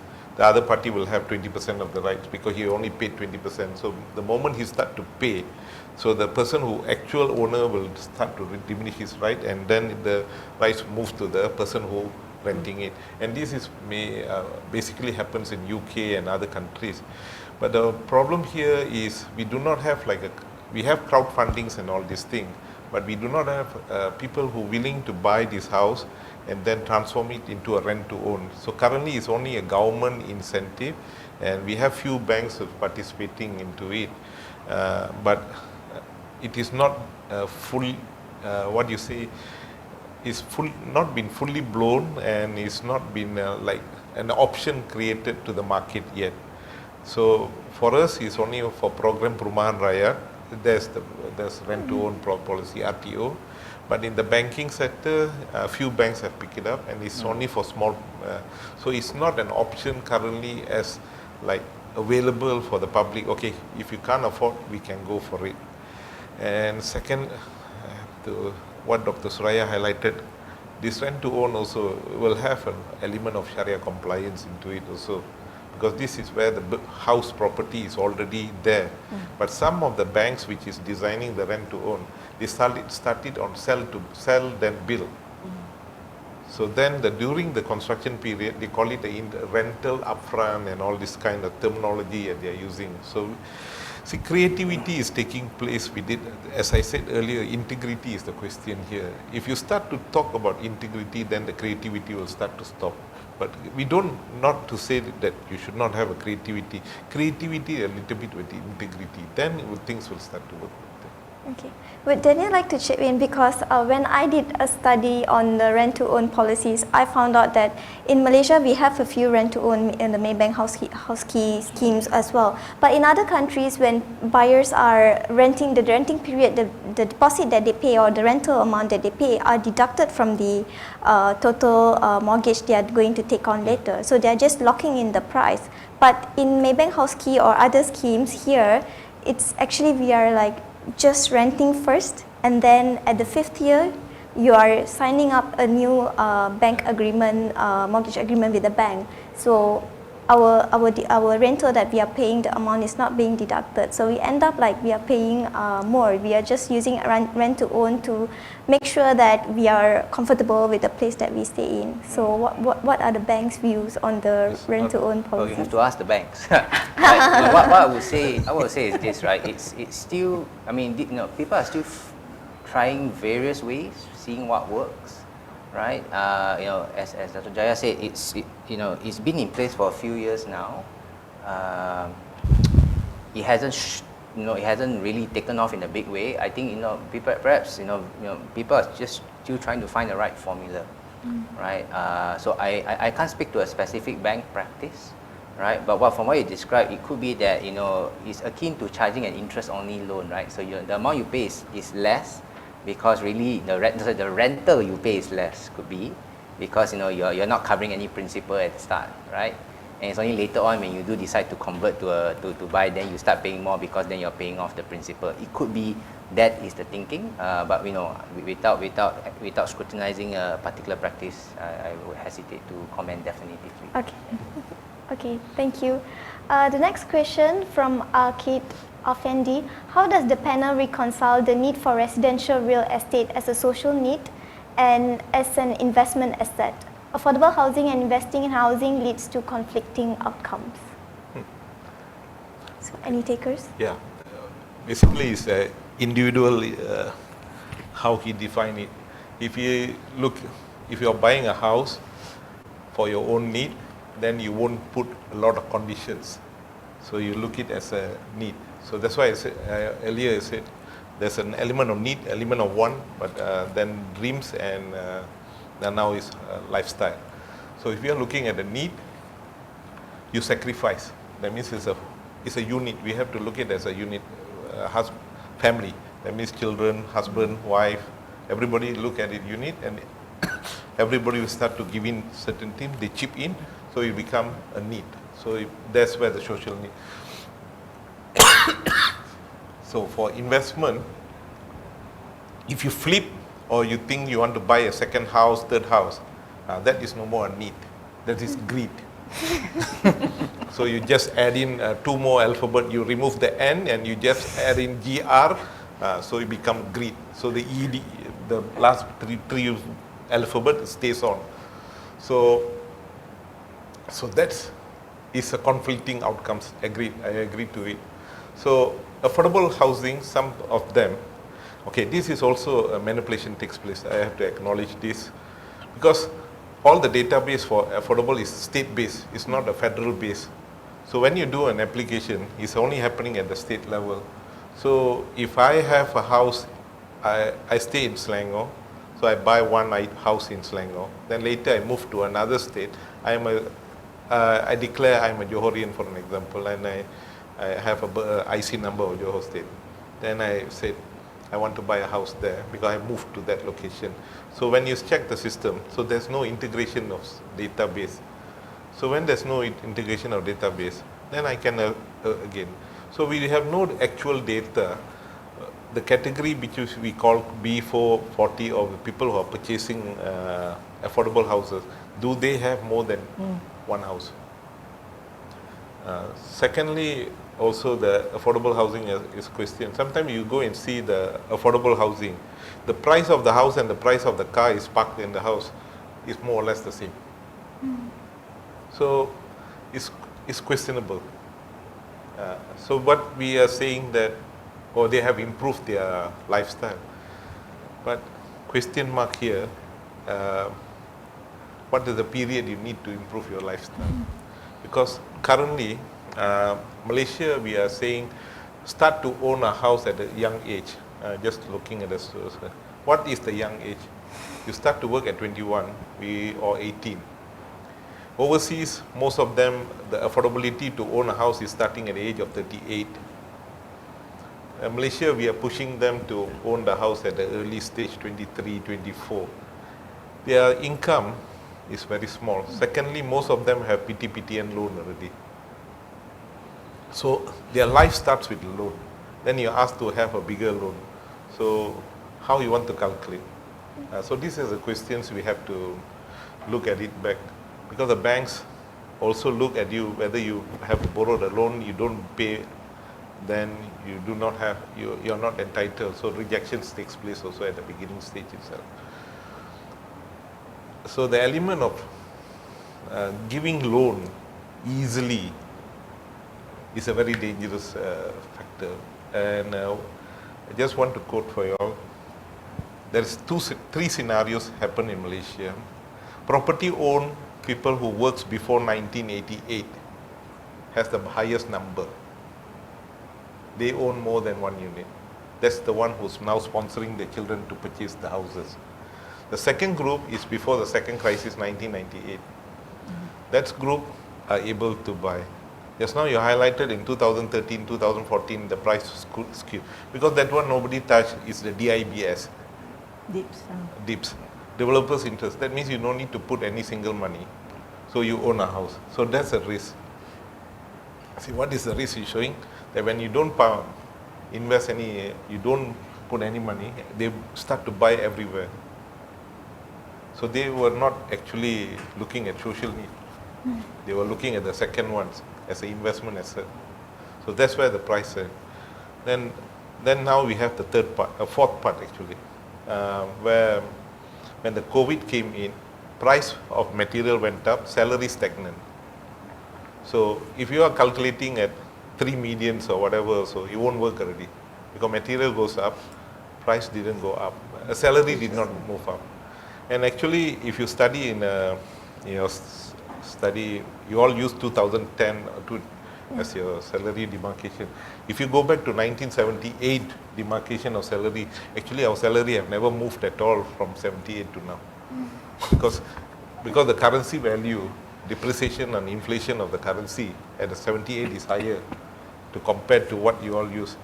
Because at 2010, we had the changes of transaction of the currency. So purchasing power comes with value of the money. Because now material are all mostly coming from overseas. Only bricks, cement, on all this. The rest of it, your door frames and all these things, the aluminiums and all this coming from overseas already. So transactions are, so we are not looking at single entry, we are multiple entry. So this is the challenges we have to see about it now. Okay, thank you Dato. We will move on to next question from Nadira again. What are your views on regulating housing prices? Because at the moment companies are transferring all their costs like pulling electric cables, etc. to the clients. Dato, would you like to answer? Okay, I take this question. Now, I hope I understand it well. Regulating and non-regulating. Just now I've shared already. Regulating, regulated houses are those prices of houses which is fixed by the government. Basically, they are for affordable social housing. Usually about 40% of the total developer units. That means you have to sell this at this price already. So whatever shortfall attributed to the construction of this 40% will need to be passed on to the non-regulated units, which I just now explained. Instead of 400,000, you sell 443 in order to make good the shortfall. And of course, all other costs. Now, here mentioned about even pulling cables or whatever, it is very relevant because we have to contribute to the Naga National for pulling of cables. We have to build our water pipes. We have to contribute 1% to IWK for the sewer discharge. So all this become the cost component of the non-regulated housing price. This is why you can see the regulated price will cause an impact on the sales price on the non-regulated properties. Okay, thank you, Dato. Next from Sarah Mubin. What can be done to encourage the supply side to adopt the build and sell business model instead of speculative housing development? How effective is the capital market, for example, the social bonds or sukuk, in promoting construction of truly affordable housing in price of housing, as Dr. Suraya has mentioned, and is it possible to use an endowment-based model like walk-off for construction of homes to make them more affordable?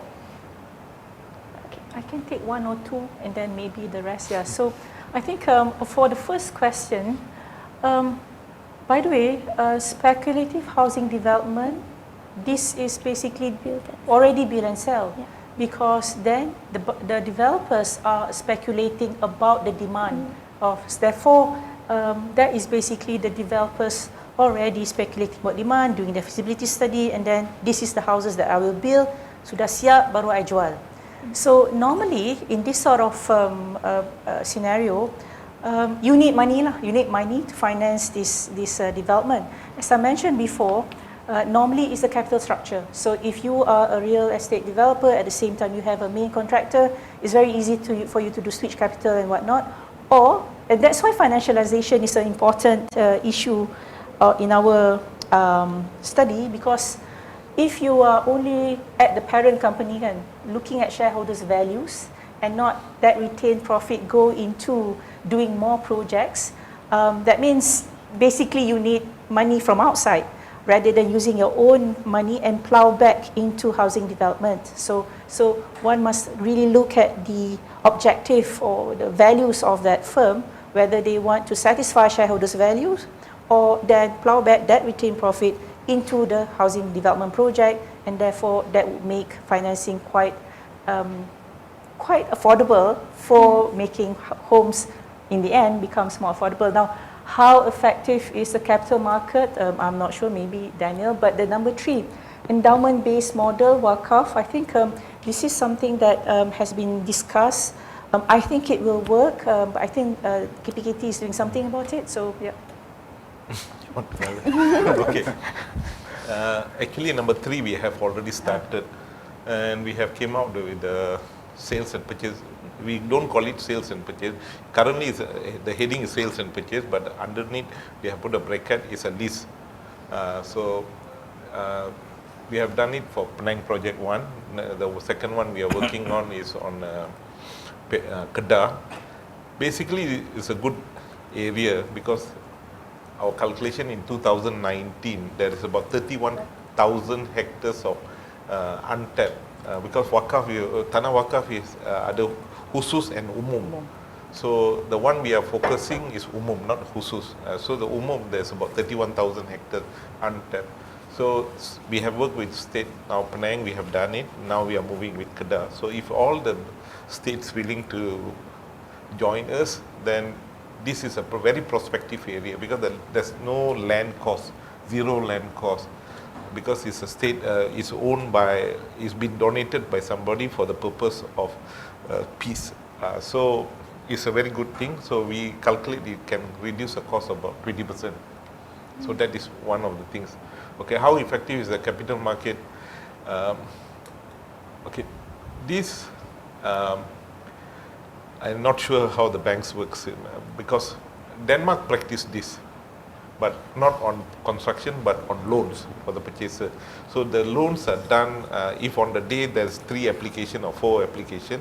So the cost of fund is designed for the 3 applications only. So if that what rate they get for that day, if it's lower, for the 3 it will be calculated. So they don't lump the whole cost of fund as a standard cost of fund. So Danish have done it for more than 150 years already, this methodology. And it's very effective. And during COVID, all the purchases they didn't have any problems repayment because the cost of fund is fluctuating. And based on this also what Dr. Suraya highlighted about the abandoned, so in the cost of fund, they just cut it off. So here, cost of fund is still there, even though the amount of money is not being dispersed. The individual have to pay full loan again, even though it's undispersed amount of money. So there's different methods that have been applied by banks. So if we start to look at how the other worlds have practiced, maybe we can adopt. Then secondly, the efficiency. Everything have an element of efficiency to bring down costs.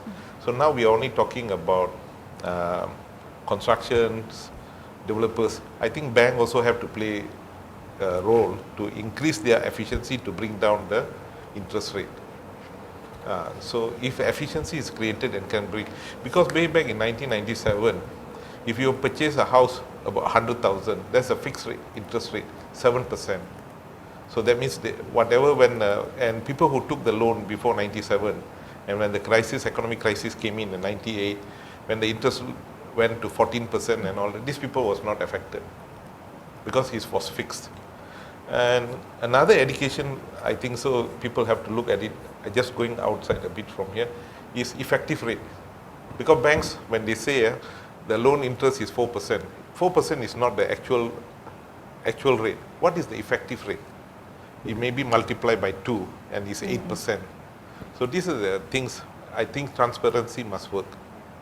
So here I don't see everybody is aiming at 1% to be transparent. My answer is that everybody have to be transparent. So this is my take. The other first question, Dr. Suraya have answered. So maybe just a bit on question 2. So sorry, it's gone away. But the question about how efficient are capital markets in funding the development of affordable housing. That's interesting. It's something I think I've actively looked at. If I read the question correctly, is it that developer, instead of borrowing from the bank, you then issue bonds instead in the capital market for the explicit purpose of building affordable housing, right? Then I guess it comes down to, on the developer's perspective, which is more cost efficient perhaps. I'm not sure whether you would be able to find the right pricing. Maybe it comes down to that. But I do, as far as I know, predominantly now it's perhaps bank finance rather than capital market finance. yeah, correct. Right. Maybe to answer some of your comments on bank pricing and all that. So the interest rate that's quoted for housing loans is by all, for all means and purpose the effective rate. Maybe you're referring more to like HP loans where it's fixed rate and it's counted through the rule of 78 and rule of 72 set, and therefore there's the actual effective rate is much more different. But for housing loans, for variable rate housing loans, by and large that is the interest rate you got to pay on an annual basis. You had raised that back in the day there were fixed rate loans where so in this and so that when the OPR rises, then the borrowers are not caught out right by having to increase their monthly installments in line with interest rates. Even today both options are provided, right? So you can choose as a borrower, you can choose to take a fixed rate loan or you can choose to take a variable rate loan. But what we find is that the vast majority of borrowers would choose a variable rate loan because it's cheaper. Not cheaper because of marketing. Well, so that's if you will, there's a bit of a present bias, right? For all of us, it's human nature, right? If I give you two things, one is cheaper, one is more expensive, right? Today, I would choose the cheaper one today, even though in the long term, it may become actually more expensive than a fixed rate loan, right? Yeah. But because we have this bias in us to prioritize things today, right, and deprioritize impacts tomorrow, I think there's also this tendency to take a cheaper, whichever is cheaper today, right? And so that's. You know what, Daniel? This is like sell and build and sell. Exactly, right? So don't think. So you choose whatever that's cheaper, right? And so happen that in this case, sell and build could be cheaper, right? Could be cheaper, right? Yeah. So even you give both of them, even you present both options, chances are they'll go for a cheaper one in the short term. And that's something we need to address through consumer education, right? And yeah, so that's a broader topic on its own, I think. Yeah. Okay, thank you, Daniel.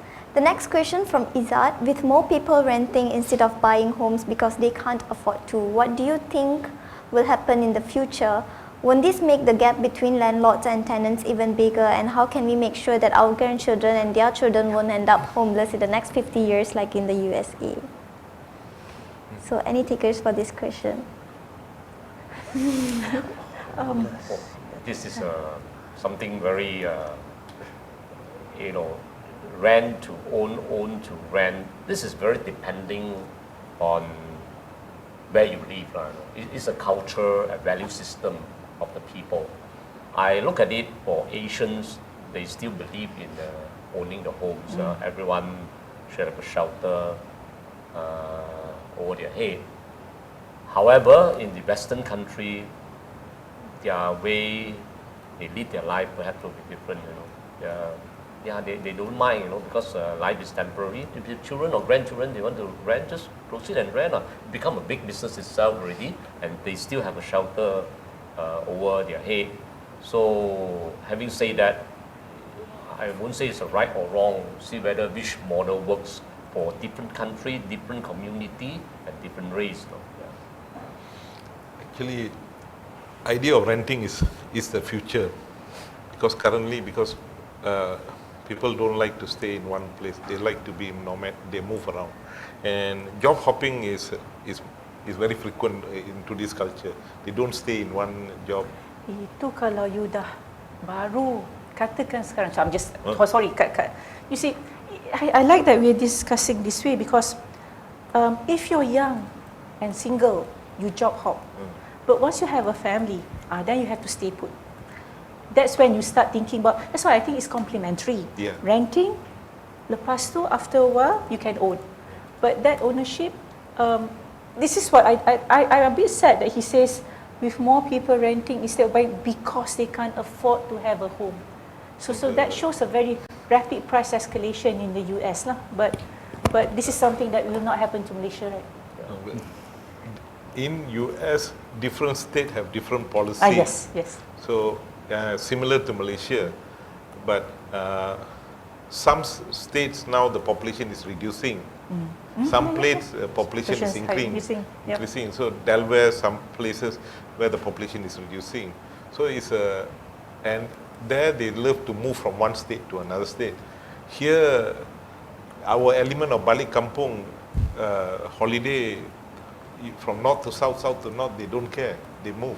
Where in westerns, that's why, like what Dato is highlighting, yes, this is an Asian culture.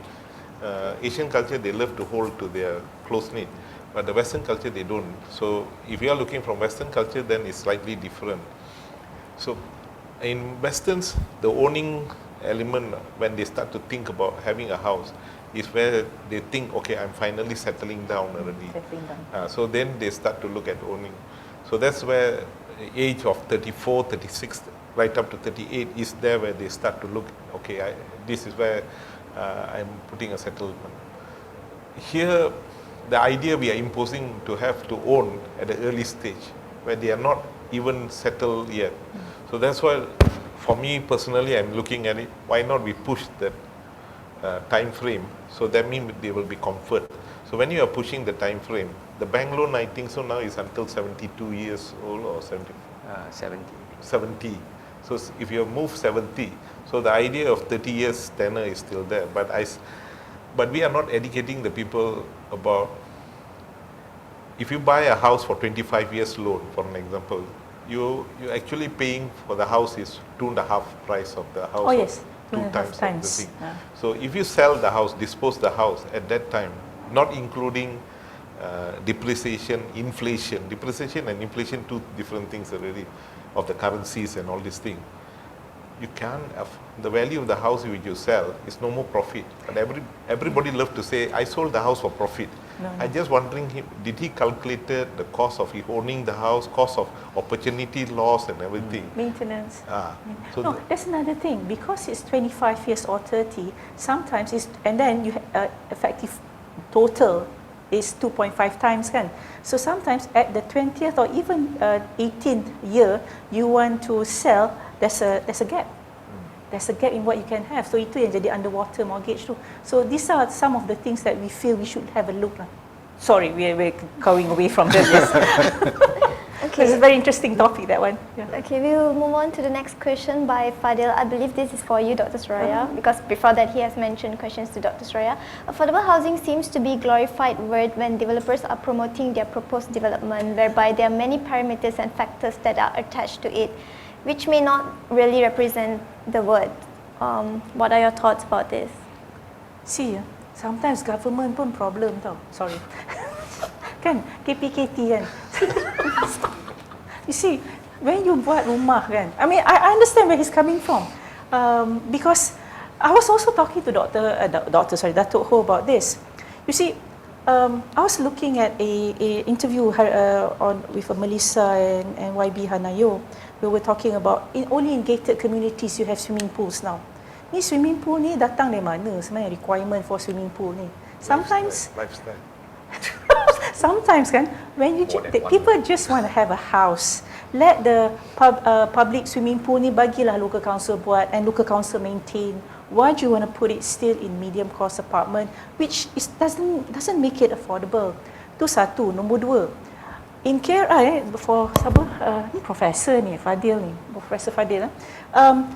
In KRI's way of making housing affordable, we're thinking that for each household dalam distribution B40 ke, M40 ke, T20 tak fikir lah kan, there is an affordable house for you.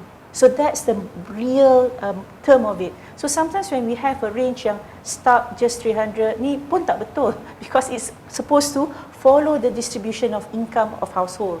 So therefore there has more flexibility for the developers as well to build homes that are suggested to be at the 3 times median multiple. So that's what we try to say about affordable housing, making housing generally affordable. Now kalau the local council, it's a total planning punya issue.